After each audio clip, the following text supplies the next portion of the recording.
saya dari Prodi MPI kelas 1C Universitas Islam Zainul Hasan Genggong. Saya akan mempresentasikan tentang masyarakat dan bangsa. Bismillahirrahmanirrahim. A. Masyarakat. Dari klasifikasinya sifatnya, manusia dapat disebut sebagai makhluk individu dan makhluk sosial. Manusia disebut sebagai makhluk individu karena merupakan pribadi yang unik untuk memiliki perbedaan dengan yang lain.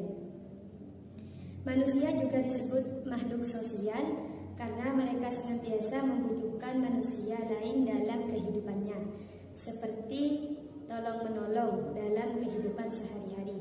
Sebagai makhluk sosial, manusia dapat dikatakan sebagai makhluk yang bermasyarakat.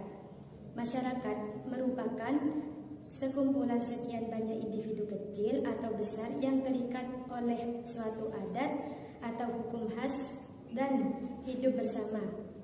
Dari sisi kepentingannya, kumpulan individu yang bergabung dalam masyarakat biasanya mempunyai kepentingan yang sama. Misalnya, masyarakat pedesaan.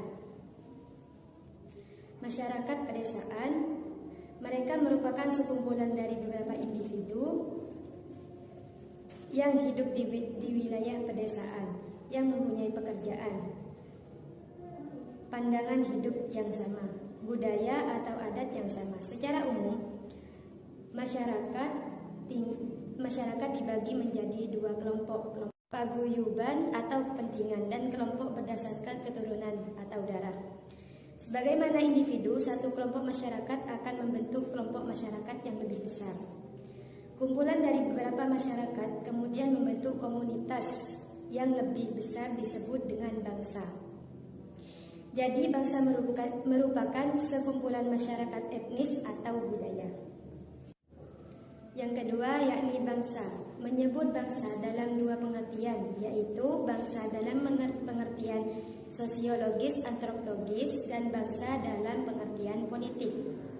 Dalam pengertian sosiologis antropologis, bangsa adalah persekutuan hidup masyarakat yang berdiri sendiri, yang masing-masing anggota bersekutuan hidup tersebut merasa satu kesatuan ras, bangsa, agama, dan adat istiadat.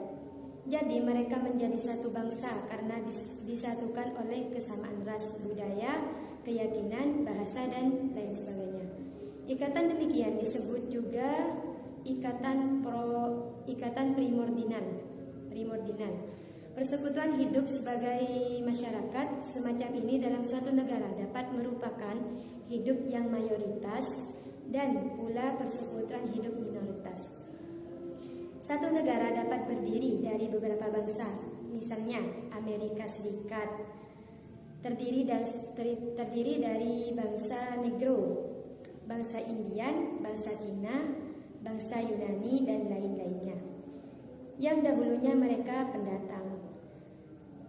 Bangsa Indonesia terdiri dari berbagai bangsa yang terbesar dari Aceh sampai Irian Jaya seperti Batak, Minangkabau, Sunda, Dayak, Banjar, dan sebagainya. Sebuah bangsa dapat pula tersebar di beberapa negara. Misalnya bangsa Arab terbesar di berbagai negara di sekitar Timur Tengah. Bangsa Yahudi terdapat di beberapa negara Eropa dan Amerika Serikat. Sedangkan dalam pengertian politik, bangsa adalah suatu masyarakat dalam suatu daerah yang sama dan mereka tunduk pada kedaulatan negaranya sebagai suatu kesatuan tertinggi keluar dan ke dalamnya. Jadi mereka diikat oleh kekuatan politik, yaitu negara. Jadi, bangsa dalam arti politik adalah bangsa yang sudah bernegara dan mengakui serta tunduk pada kekuasaan dari negara yang bersangkutan. Setelah bernegara, terciptalah bangsa. Bangsa dalam arti sosiologis, antropologis sekarang ini lebih dikenal dengan istilah suku, etnik, atau suku bangsa. Ini untuk membedakan dengan bangsa telah dibalik dalam arti politis. Cukup sampai di sini